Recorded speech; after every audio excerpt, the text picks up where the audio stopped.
Roman L'Entre-trois, premier tome, de Guénaël Cubizol. Chapitre 1. Réveil. En l'an 65 du secondaire, perdu au fin fond de la forêt, un village isolé du reste de la société prend place. Accompagné de ses champs, le tout au pied d'une montagne, de cette dernière un cours d'eau douce en descend, traverse champs et villages, il vient se perdre dans la forêt, limite naturelle du monde que se sont créés les villageois. Quelque part dans ce village, un garçon reprend conscience. « Mais où suis-je, bon sang ?» se dit-il, observant ce qui l'entoure. « Ah, je reconnais, c'est une ruelle que j'emprunte régulièrement pour éviter les autres. Mais qu'est-ce que je fais là ?» L'enfant, se parlant à lui-même, sort peu à peu de son hébétude. Se trouvant dans une petite ruelle non bâtie pour accueillir du passage, tout enfant qu'il est, il se voit attiré par le bruit provenant de ce qui est désigné comme une rue classique se trouvant plus loin. Perdu dans ses pensées, l'enfant de ses petits pas entame l'approche de cette rue. C'est bizarre. Pourquoi j'ai cette impression ? C'est comme si je me réveille après avoir beaucoup trop dormi. Et puis, pourquoi je suis là ? Se dit-il. L'enfant, l'esprit embrumé, finit par débouler dans la nommée rue classique, qui présente une grande agitation. Je suis bien au village, mais il se passe quoi là ? Surpris, mais aussi dans l'incompréhension, le garçon ne se retrouve non pas dans la rue classique attendue, mais sur la place centrale du village. Son esprit, s'éclaircissant petit à petit, valide sa position géographique jusque-là plutôt vague. La surprise et l'incompréhension venant d'autre chose. Sur la place, les villageois réunis, genoux à terre, tête baissée, et tous entourés d'inconnus armés. C'est cela qui apporte, à l'enfant qu'il est, surprise et incompréhension. Une scène bien difficile à analyser pour lui qui vit dans ce cocon isolé qu'est ce village. Son jeune âge n'aidant en rien, il se retrouve à ne pas savoir quoi faire ni même qu'en penser. Debout et bras ballants, le garçon sent son petit cerveau tourner à plein régime, chassant cette brume mentale et cherchant à développer une réaction adéquate. J'étais où ? Dans les champs pour donner un coup de main aux adultes, comme tous les jours ? Je me rappelle plus le chemin du retour, mais j'étais bien dans cette ruelle habituelle. J'allais où ? Se demande-t-il. Soudain, quelque chose lui revient. Comme une pique de douleur qui n'en est pas une, agitant ses pensées, cela lui rappelle. Oui, je dois rentrer à la maison pour jouer avec ma petite sœur. Le garçon, cogitant, met rapidement au clair sa situation. Mais maintenant, face à une scène alarmante, il se pose la seule question qui lui semble importante et pertinente. Où est ma famille ? Et d'un regard vif, il parcourt les gens du village qu'il reconnaît sans mal. Ils sont là. Se sentant rassuré sur l'instant de la découverte, il en oublie presque les hommes armés qui viennent d'ailleurs tout juste de jeter un regard dans sa direction.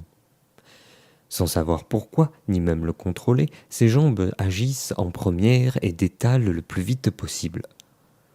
Pris d'une peur panique, sa vue presque floue, son corps emporté par son élan, il vient s'écraser violemment contre l'un de ces hommes armés. Dans la douleur, un seul mot sort de sa bouche. « Quoi ?» Le garçon ne peut être qu'outrageusement surpris de la présence de cet homme derrière lui, alors qu'une seule petite seconde dans le passé, cet homme se trouvait bien au centre de la place. Avec l'envie irrésistible d'obtenir une réponse immédiate, il porte son regard vers la place à ce fameux emplacement. Il n'est plus là. Mais comment est-ce possible ? Se dit le jeune garçon. Mais ses pensées sont stoppées par le dit homme qui vient le ramasser. Le garçon, le visage humide de sang dont il ignore la présence, sent son corps être soulevé et se retrouve instantanément au centre de la place. Il ne semble plus capable d'analyser la situation avec clarté. Pauvre petit, ce ne doit pas être lui, se dit intérieurement l'homme portant d'un bras le garçon avec un sourire entre la satisfaction et la tendresse. Un mélange lui donnant une drôle d'expression pouvant être qualifiée d'ideuse. Pour cet homme, le travail est fait, et donc cela le satisfait. Fumier, un hurlement plus qu'une voix, retentit plein de violence et prenant aux tripes toute personne présente sur la place. Laissez-le! De nouveaux mots, au même ton tout aussi emplis de violence, viennent retentir, avec pour l'accompagner cette fois, le corps d'une femme se jetant sur l'homme tenant le garçon. Ce dernier reconnaît bien là sa mère. Celle-ci vient, une pierre à la main, asséner un violent coup de poing à l'homme, et ce, en plein visage. Sans la moindre réaction, l'homme reste stoïque un instant. Le coup ne l'ayant absolument rien fait, sa réaction est due à une certaine admiration nouvelle envers ce comportement courageux d'une femme se trouvant pourtant dans une situation extrême. Lâchant la pierre sous le contre-coup de l'impact violent, la mère a cette impression d'avoir frappé un mur de roches intangibles. Dans tous les cas, sa main se voit perdre toute sa poigne sous le coup de la douleur.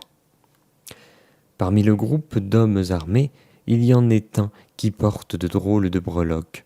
Le chef, à n'en point douter, peut se dire n'importe quel spectateur d'un seul coup d'œil. Et cette réflexion se trouve être celle qui prend place dans l'esprit de tous les membres du village réunis sur cette place, et ce, sans qu'ils ne s'en posent quelconque question. Cette personne, recevant de l'esprit de tous ces gens l'étiquette de chef, s'avance et prend parole. « Vous ne nous écoutez donc pas. Il me semblait pourtant avoir été clair, dit-il, accompagnant ces mots d'un geste qui vient poser ses mains sur les épaules de la mère du jeune garçon. Si vous persistez sur cette voie, nous allons tous y perdre quelque chose, et nous ne souhaitons quelconque perte, n'est-ce pas ? Cet homme, étiqueté chef, prononce ces mots en les accompagnant d'un regard dominateur. Ce regard plongé dans celui de la femme, il n'en récupère en retour que ce que la femme ressent actuellement. Un renvoi de haine sans la moindre once de peur est donc la seule chose qu'il en retire. « Eh bien, chère dame, n'étant pas idiot, je suppose que ce jeune garçon est votre enfant. Mais ne m'avez-vous pas dit que tout le monde est actuellement réuni sur cette place ? Un enfant n'est effectivement pas un problème, et nous ne sommes pas des monstres, dit-il en prenant un ton rassurant. Puis il en change pour prendre une voix plus profonde.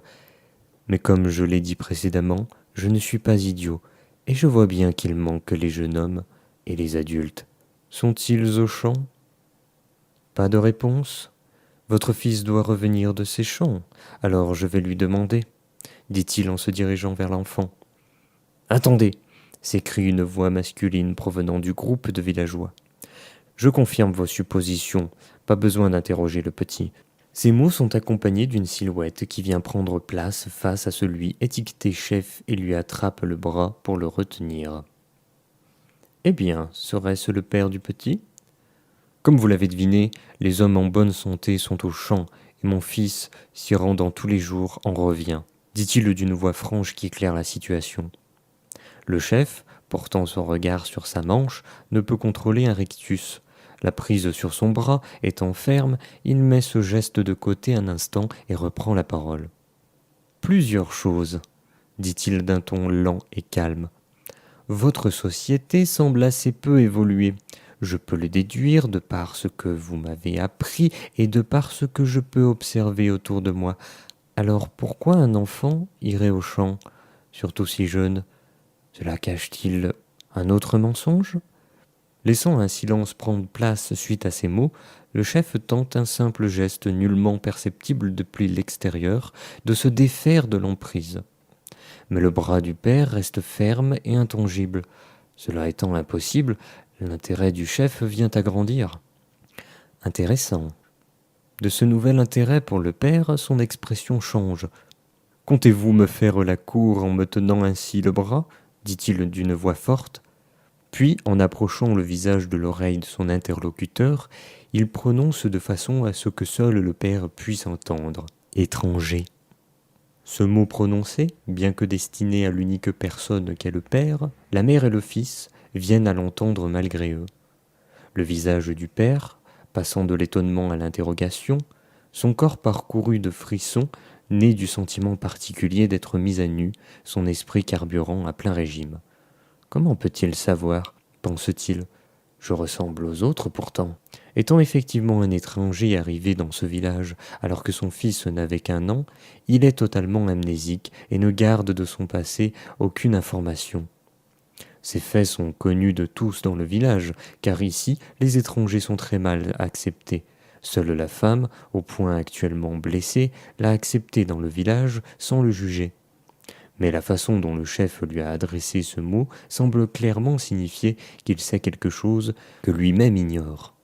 Cela l'effraie énormément. Que peut-il bien savoir ? Pendant ce temps, le jeune garçon se relève, constate que son nez est en sang, expliquant son visage humide. Mais cela ne l'intéresse pas le moins du monde. Des choses bien plus importantes ont lieu et attirent toute son attention. Assistant aux scènes, celles-ci s'enchaînant, il est impuissant et apeuré. Quelque chose dans l'atmosphère le rend mal à l'aise, presque lourd. Ce quelque chose est la raison pour laquelle il est revenu des champs si tôt. Ce mal-être commence à être visible, et il ne faut que peu de temps pour que le regard instigateur du chef soit attiré dans sa direction. « Je suis fatigué », se dit le jeune garçon.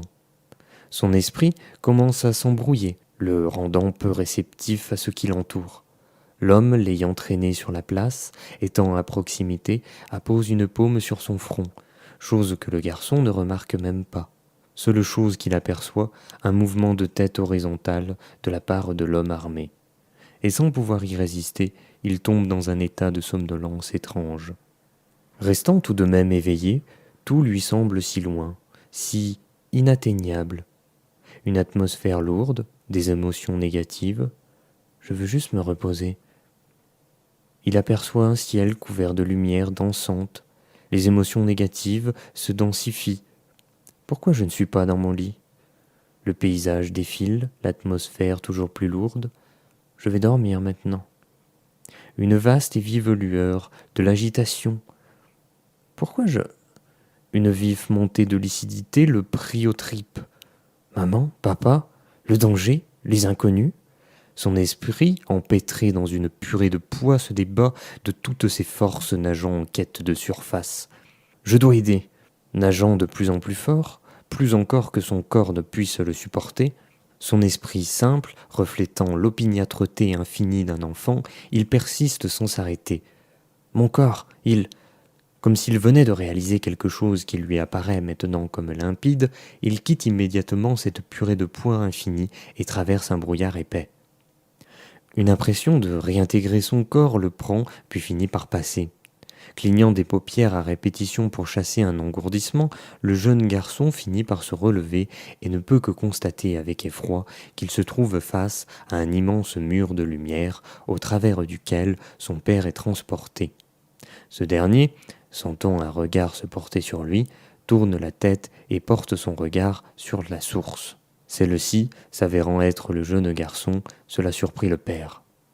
D'un visage crispé, il réussit à dégager un sourire qui apporte réconfort à son fils avant de disparaître dans le mur de lumière. Ce dernier se dissipe, ne laissant sur place que le jeune garçon, seul dans la forêt, au pied des montagnes. Mais qu'est-ce qu'il vient de se passer ? Se demande le garçon, perdu. Il cherche à mettre de l'ordre dans ses pensées. Non, j'ai dû rêver. Comme pour se rassurer, il assigne ce qu'il vient de voir et vivre au domaine du rêve si lointain. Ah, je suis ici. Je ne me souviens pas m'y être rendu. J'ai dû faire un détour sans m'en rendre compte en rentrant des champs. Après tout, je me sentais mal. J'ai dû m'être fait guider par ma fatigue et ai fini par m'assoupir ici. Oui, c'est ça, c'est forcément ça. Se convainquant lui-même, il prend la route en direction du village. Sur le chemin, en inspectant l'horizon, une fumée montante semble s'élever du village. Et si je n'avais pas rêvé ? Le doute n'ayant pas attendu longtemps pour se manifester, il submerge ses pensées encore fragiles. Et malgré ses tentatives d'auto-persuasion, le jeune garçon ne peut que, incontrôlablement, accélérer le pas. Quelques minutes plus tard, il se retrouve aux portes du village pour y constater qu'une grande partie des habitations sont en feu ou déjà détruites. Au même moment, les fermiers qu'il a quittés plus tôt dans la journée arrivent eux aussi aux portes. « Bon sang, mais qu'est-ce qui se passe ici ?» s'exclame un fermier, plus vieux que la moyenne. « Petit Kel, t'es là ? C'est passé quoi? C'est des étrangers, c'est ça? Ils sont tombés sur le village quand on n'était pas là, hein? Le jeune garçon, qui se trouve porter le nom de Kell, se trouve être la cible de ces questions. Mais pourquoi le vieux Gilles parle-t-il encore de ces étrangers? Il y a plus important. Des maisons brûlent. Il y a sûrement des blessés, peut-être même des disparus, pense Kell. Même s'il se dit avoir rêvé les événements passés, il ne peut s'empêcher d'en avoir le fil de ses pensées influencé et orienté. Et la pensée la plus persistante reste celle de l'inquiétude montante pour sa famille. « Bah merde, t'as le visage tout plein de sang. T'on fait du mal, petit ?» demande le vieux fermier nommé Gilles. Ne donnant aucune réponse aux paysans, Kell leur tourne les talons et instinctivement, guidé par les inquiétudes, se met à courir pour rejoindre sa maison familiale du pas le plus rapide qu'il puisse tenir. Les fermiers, laissés sans réponse, ne restent pas sans rien faire pour autant, et guidés par la puissante voix du vieux Gilles, ils s'organisent pour éteindre les incendies. Kell, courant à toute berzingue, se retrouve seul avec ses pensées. Mais pourquoi je roupillais dans la forêt à un moment pareil? S'auto-accablant de pensées accusatrices tout le long du chemin, il finit par atteindre sa maison, qui par chance ne semble avoir été que très peu atteinte. Sans plus attendre, il en pousse la porte et entre chez lui. Il y trouve sa petite sœur, dormant à poing fermé, et dans un coin de la pièce, sa mère éveillée, mais semblant être ailleurs. Celle-ci, après un moment d'égarement, finit par poser son regard sur son fils. Le visage qu'elle a de ce dernier est un visage couvert de sang séché et le reste du corps extrêmement sale. Cette vision la sort immédiatement de son état mental étrange. « Kell, tu es blessé? Tu as mal quelque part ?» s'empresse-t-elle de demander. « Quoi? Non, je ne suis pas blessé. Je vais bien. Mais où est papa? Et pourquoi le village est-il en feu ?» Après avoir essuyé le sang séché présent sur le visage de son fils, la mère, confirmant l'absence de blessure, finit par s'intéresser à ce qu'il venait de dire plus tôt. « Ton père doit être sur la place comme chaque matin. On est bien le matin. J'ai l'impression d'avoir perdu la notion du temps, » dit-elle, retournant se perdre dans ses pensées. « J'ai une drôle de sensation aujourd'hui. Et puis, il y a aussi ce drôle de cauchemar, tellement réaliste. » Prenant sa fille dans ses bras et se dirigeant vers l'extérieur pour y prendre un peu l'air, elle observe son fils et elle remarque une drôle d'expression sur son visage. « Ça va, Kell ? Si tu ne me réponds pas, je ne peux pas deviner ce que tu as en tête. Bon, puisque tu gardes le silence, allons voir le village, veux-tu ? Cela va m'éclaircir l'esprit. » Ainsi, mère et enfant quittent la maison familiale et se dirigent vers la place centrale. Sur le chemin, Kell se retrouve perdu dans ses pensées, le réel côtoyant l'irréel, au point de se confondre l'un l'autre. La petite famille, gagnant le centre du village, constatant les dégâts, les paysans luttant contre les incendies et les gens se sortant petit à petit de leur rêverie, la scène est un étrange mélange de chaos et de comique. S'empressant de rejoindre les autres, la petite famille se trouve facilement des rôles pour aider leur monde. Kell, de son côté, rejoint les paysans, plus précisément le vieux Gilles, et cela pour lutter contre les incendies. Sa mère, quant à elle, prend en charge tous les enfants en bas âge et gère plusieurs personnes pour mettre en place les choses. La tâche est importante car nombre de parents se trouvent aux abonnés absents. Combattant le feu en usant d'eau directement puisée dans le fleuve, Kell et les fermiers réussissent à éteindre jusqu'à la dernière braise. Une fois les incendies étouffés et le danger immédiatement écarté, certaines choses peuvent être mises en avant. Les dégâts matériels sont énormes, des villageois sont portés disparus, mais plus important, toutes les personnes du village ont eu ce même rêve. Les fermiers extérieurs à tout cela et inconscients de ce rêve entendent tous les villageois parler des mêmes choses et des mêmes événements. Pour eux, il est clair que tous ces dires ne sont en rien des rêves. Prenant en compte les dégâts matériels et le fait qu'ils partagent tous le même rêve, les fermiers en déduisent que ces choses racontées se sont en réalité bien produites. Le vieux Gilles, fermier de profession, est bien connu de tous les villageois pour son aversion envers les étrangers. Celui-ci finit par prendre la parole lorsqu'un large public se trouve être à l'écoute. « Vous n'avez très certainement pas rêvé, bande d'idiots, et vous savez pourquoi ? Parce que les rêves ne détruisent pas les bâtiments. Et puisque ce n'est pas un rêve, les étrangers dont vous parlez sont bien réels. Tous autant que vous êtes, vous n'êtes pas très clair dans vos propos. Vous ont peut-être drogué, ou je ne sais quoi, Mais il y a une chose qui est une vérité. Crachant ces mots, le vieux Gilles vient porter son regard sur la mère de Kell avant de continuer. On avait dans notre village un étranger que vous aviez accepté chez nous sans prendre mes mises en garde au sérieux. Et comme par hasard, quelques années plus tard, d'autres étrangers débarquent à la recherche d'une personne, et ils en profitent pour foutre le boxon, dit le vieux Gilles d'une voix forte et d'une implacable conviction. L'étranger accueilli au village dont il parle est en fait le père de Kell. De ce fait, la mère de Kell, en colère, intervient. « Vieux Gilles, arrête avec tes accusations. Tu dis ça parce que tu n'aimes pas mon mari, c'est tout. »« Ah oui ? Alors, peut-on savoir où se trouve ton cher mari, hein ? Pour le moment, il est porté disparu comme par hasard, dit Gilles en coupant la parole. Moi je vous le dis, braves gens, c'est cet étranger qui a ramené tout ce vilain monde chez nous. Les villageois, que ce soit par le choc qu'ils vivent actuellement ou par le fait qu'ils n'aient jamais réellement accepté le père de Kell comme étant l'un des leurs, ceux-ci rejoignent l'avis du vieux Gilles. Une agitation prend immédiatement la foule et se laisse enivrer par une haine contre laquelle ni Kell ni sa mère ne peuvent y faire quoi que ce soit, car ils se retrouvent ignorés. L'agitation continuant, de plus en plus de voix viennent à se lever, et l'une d'entre elles, profitant d'être dissimulée dans le bain de foule, déclare « Et d'ailleurs, son bambin est lui aussi un étranger, renvoyons-le du village !» Les cris d'acclamation, après la déclaration, se trouvent être bien nombreux à faire écho, mais la voix du vieux Gilles ne va étrangement pas dans ce sens. « Non mais ça va pas mieux, vous !» s'écrie-t-il excédé. « Non mais vous vous entendez causer ? En quoi un gamin peut être tenu pour responsable de ce qu'a fait son père ?» dit Gilles avec colère. « Écoutez, Kell est un bon petit gars de chez nous.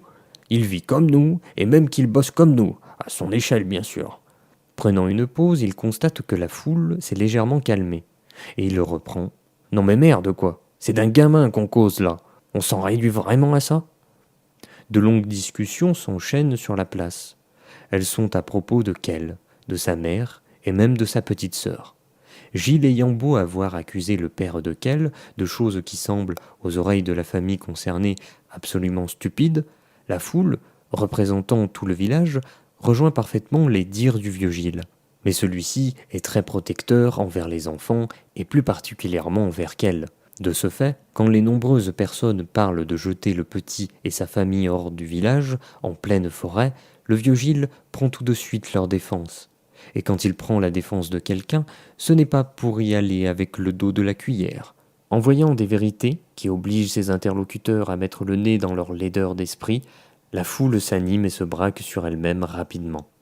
Mais pour autant, elle se retrouve à ne pas agir contre la famille accusée, car si ne serait-ce qu'une seule personne agit, celle-ci devrait s'avouer à elle-même à quel point elle est horrible. Les choses se trouvant être très tendues, la foule finit par se disperser face à l'inépuisable et opiniâtre Gilles. Celui-ci, ne se faisant ainsi pas beaucoup d'amis, mais le fait d'avoir empêché un malheur de se produire pour la famille de Kell, il se trouve satisfait. Bien sûr, pour lui, il ne se trouve en rien responsable du lancement des hostilités. L'altercation passée, les travaux se lancent partout dans le village. Mais le père de Kell reste introuvable, et son nom vient camper sur la liste des disparus de ce jour nommé par les villageois comme étant la calamité.